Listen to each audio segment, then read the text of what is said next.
Voilà. Voyez-vous, nous sommes à quasiment un siècle de la Première Guerre mondiale.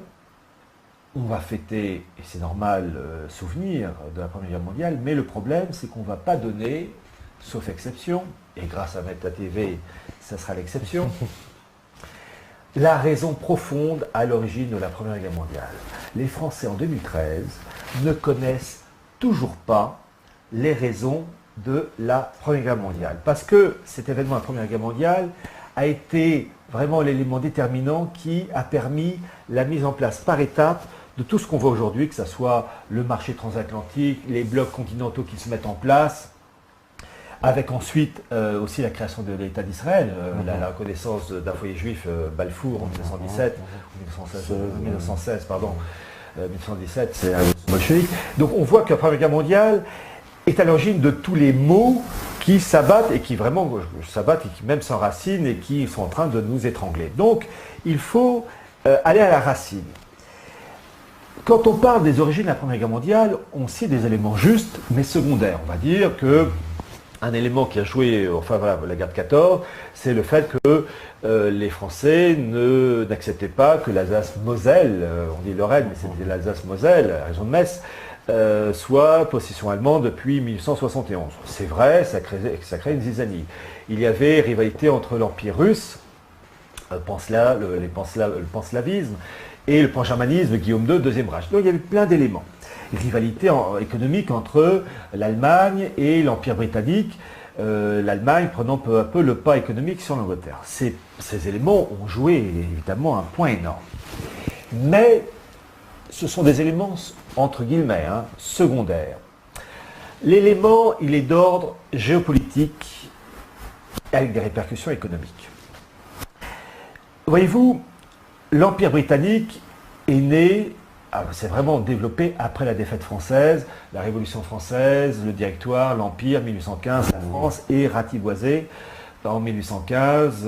Et là, il y a un excellent bouquin qui est sorti il y a des années, il y a peut-être 20 ans ou 25 ans, de René Sévillot, Le coût de la Révolution française. C'est comme pour les coupes de cheveux, before et after, avant et après. Vous avez la situation de la France avant la Révolution et la situation de la France après, d'un point de vue économique, démographique, les dégâts d'un point de vue culturel, où il y a eu des chefs-d'œuvre en France qui ont été détruits, et donc la France était ratiboisée.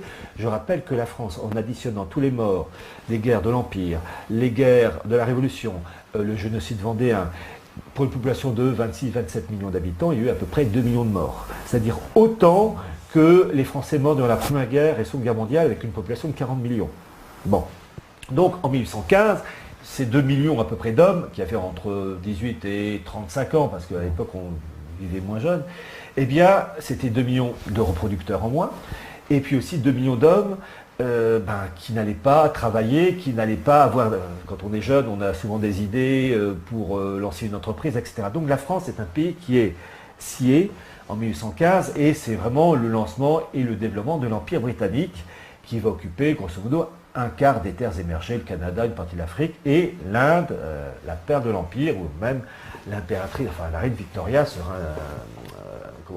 couronnée impératrice des Indes. Bon, cet empire britannique passait par la marine, une marine qui était la première au monde, marine de guerre, marine commerciale, marine qui fonctionnait au charbon.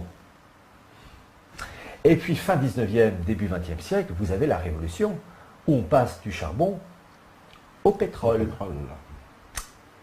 Et donc, ça a été une mutation extraordinaire, puisqu'il a fallu, que ce soit pour l'Angleterre et puis pour toutes les grandes puissances, que ce soit d'un point de vue militaire et économique, enfin la flotte marchande, mettre les bateaux en cale sèche, enlever tout l'attirail pour les faire fonctionner au charbon, pour ensuite mettre les outils, enfin tous les éléments permettant de fonctionner au pétrole, enfin au mazout.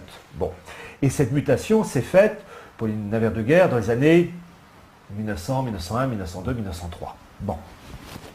Dans cette histoire, la Grande-Bretagne était la première puissance maritime, mais talonnée par l'Allemagne de Guillaume II, qui voulait, je cite son expression, sa place au soleil, et qui avait mis en place, sous l'impulsion du grand amiral allemand von Tirpitz, la Horsey-Flotte, la flotte de haute mer, qui devait tenir la dragée haute à la marine de guerre britannique. Et les Allemands, comme les Anglais, ils sont passés du charbon au pétrole. Voilà. Mais le pétrole, à l'époque, fin 19e, début 20e siècle, il est où? Côté péninsule arabique, Ah. l'Euphrate, côté de l'actuel Irak. Alors il y avait aussi au niveau de la Perse, l'actuel Iran. Et là, on va commencer à toucher du doigt l'élément premier. L'Allemagne du Deuxième Reich de Guillaume II était liée et alliée à qui? L'Autriche-Hongrie. Et à l'Empire ottoman. Et l'Empire ottoman, ce n'était pas uniquement la Turquie actuelle, c'était la Turquie, plus une grande partie de la péninsule arabique. Il y avait quelques zones de la péninsule arabique qui échappaient à l'Empire ottoman, mais en gros, les pays actuels qu'on appelle Israël, Liban, Syrie, Irak, Koweït, et une grande partie de l'Arabie saoudite, faisaient partie de l'Empire ottoman, allié de l'Allemagne. Les zones pétrolières, ce sont les zones de l'actuel Irak qui se trouvent à Kirkouk et à Mossoul. L'Empire ottoman allié à l'Empire allemand. Et fin 19e siècle, les autorités politiques, économiques, militaires allemandes veulent lancer la création d'un sort de bloc économique unifié, Allemagne, Autriche-Hongrie, Empire ottoman, en particulier avec un élément capital qui est le Bagdad-Ban. Bagdad, la ville de Bagdad, et Ban, la voie ferrée. Alors on va voir la vue 15. Voilà. Alors, cette carte-là, elle provient d'un bouquin d'un grand monsieur, d'un grand historien français et professeur en relations internationales qui s'appelait André Sheradam, qui est mort dans les années 47. C'est lui qui a balancé l'information. Autant vous dire que côté anglo-saxon et allemand, ils connaissent l'histoire, mais en France, on ne connaît pas. André Sheradam a sorti un bouquin en 1916 intitulé Le plan pangermaniste démasqué. Et là, il montre alors deux choses. Vous avez en pointillé les États allemands et austro-hongrois, enfin les États de l'époque. Et en caractère gras, le noir gras, vous avez les frontières des années 1915-1916, ce sont les lignes de front à l'ouest, où une partie de la France est occupée, une partie nord, et puis à l'est, les frontières des armées allemandes et austro-hongroises qui ont marqué et grignoté l'empire des tsars. Voilà, donc c'est ce bloc. Et vous avez ce tracé qui part de Hambourg, qui traverse l'Autriche-Hongrie, allez, l'Allemagne, pas de problème, et qui traverse, la Serbie, qui n'était pas allée l'Allemagne, bon, ensuite qui continue la Bulgarie, allez, l'Allemagne, et l'Empire ottoman, et là, bon, c'est un trait évidemment simplifié, qui zigzague à travers les vallées ottomanes, qui traverse la Mésopotamie, et qui va jusqu'à l'actuel Koweït, le Châtel arabe, et quel est le projet grandiose des autorités politiques, économiques, militaires allemandes à la fin du XIXe siècle sous l'égide de Guillaume II, c'est de réussir à créer un bloc terrestre réunissant ces trois États, une sorte de communauté économique unifiée, avec un cordon ombilical, le Bagdad-Ban, qui était un oléoduc sur rail. C'est-à-dire que l'Empire ottoman alliait l'Allemagne, producteur de pétrole. Eh bien l'Allemagne, avec cet oléoduc sur rail, le Bagdad-Ban, cette voie ferrée, eh bien avec cette voie ferrée, les Allemands contrôlaient la production et l'acheminement du pétrole. C'est eux qui contrôlaient le robinet du pétrole. Et en face, les Anglais disaient « Oh, shit !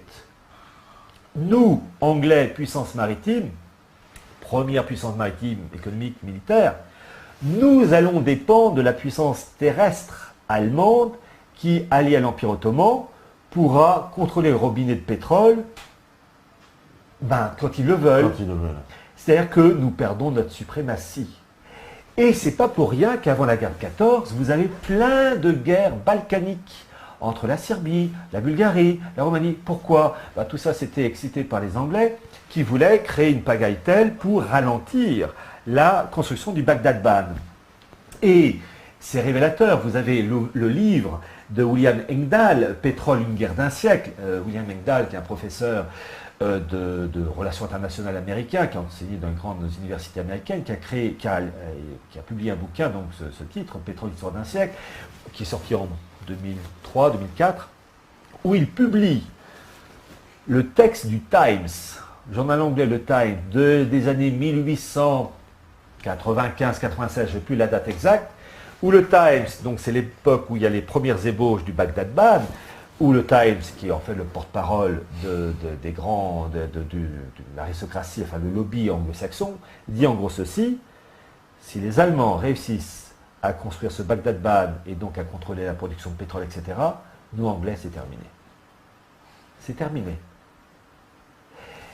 Et malgré les guerres balkaniques des années 1911, 12, etc., ce Bagdad-Ban se mettait peu à peu en place. Et la guerre de 14, qui, comme par hasard, a éclaté en Serbie, qui était le talon d'Achille de l'Allemagne, parce que, pour des raisons d'ordre géographique, la Serbie, une plaine, la plaine de Voïvodine, entre autres, était plus facile de passer cette frontière. Comme par hasard, comment elle s'appelle, William Engdahl, dans son bouquin, cite le nom de l'officier anglais qui travaillait au sein de l'état-major serbe et qui était là, en fait, pour surveiller la construction, l'évolution du Bagdad-Ban. Et pour dire, attention, attention, ils avancent, et si ça continue, nous autres Anglais, on va passer en seconde zone. Voilà, c'est ça. La guerre de 14, l'Angleterre a joué son va-tout. Si l'Allemagne réussissait à aller jusqu'au bout avec la construction de Bagdad-Ban et la création de ce bloc économique, Allemagne, Autriche-Hongrie, Empire ottoman, eh bien c'était terminé. Et ça allait encore plus loin, parce qu'en plus du Bagdad-Ban, qui va jusqu'à l'actuel Koweït, qui n'existait pas, je rappelle que c'est au lendemain de la Première Guerre mondiale que l'Empire ottoman éclate, et comme par hasard, les Anglais, qu'est-ce qu'ils vont récupérer comme pays? L'Irak et le Koweït. Ils nous ont laissé les dates avec la Syrie et le Liban.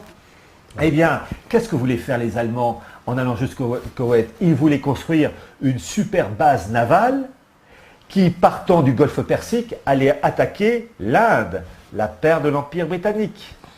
Voilà, c'est ça la raison première à l'origine de la Première Guerre mondiale. C'est ça, les Anglais savaient que si le projet allait à son terme, c'était terminé pour eux.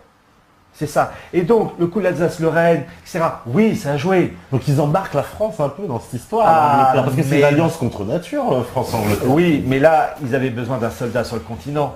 Et je rappelle que la grande intervention britannique en Europe, c'est en 1915, les Dardanelles, enfin avec des Britanniques, des Australiens aussi, les Néo-Zélandais, Dardanelles, où il y a eu une tentative de débarquer des Anglo-Saxons donc au niveau du détroit de Bosphore. Pourquoi? Pour essayer de séparer l'Autriche-Hongrie d'un côté et l'Allemagne de l'autre, d'un côté, de l'Empire ottoman. D'où aussi l'action de Laurence d'Arabie, qui va essayer de mobiliser les Arabes contre l'Empire ottoman, parce que c'était vraiment la chose. Voilà, donc c'est ça l'élément premier, c'est le Bagdad-Ban, et c'est la Serbie qui était le talon d'Achille. Et je rappelle, au mois de mars 1999, quand il y a eu l'attaque de l'OTAN contre la Serbie, enfin la Yougoslavie de Milosevic, eh bien c'est la même histoire, car il devait avoir la construction d'oléoducs et de gazoducs passant à travers la Yougoslavie de Milosevic. Ce dernier ne voulait pas, parce qu'en gros ne voulait pas être assujetti au monde occidental, et on lui a fait la guerre. C'est mars 1999, c'est Sarajevo, c'est 1914, simplement ça n'a pas éclaté comme en 1914. C'est la même histoire, et d'ailleurs, à peine les Américains, en 1999, ont écrasé la Serbie avec l'aide des Allemands, parce que je rappelle que l'Allemagne a joué un grand rôle. Dans l'éclatement de la Yougoslavie. La Yougoslavie, vous savez, l'histoire est ironique. Je cite cet exemple. Vous aviez des services secrets allemands en Albanie qui soutenaient les mouvements indépendantistes kosovars contre les Serbes. Eh bien, le dirigeant des services secrets allemands en Albanie s'appelait Kesselring, et son père était maréchal de la Luftwaffe qui avait bombardé Belgrade en 1941. Il y a des traditions familiales comme ça. Vas-y fiston, j'ai pas pu faire le boulot en entier. Je te repasse le flambeau. Voilà, bon, mais ça, c'est pas la télé qu'on va le dire. Donc, vous voyez, il y avait cette volonté d'établir ce Bagdad-Ban.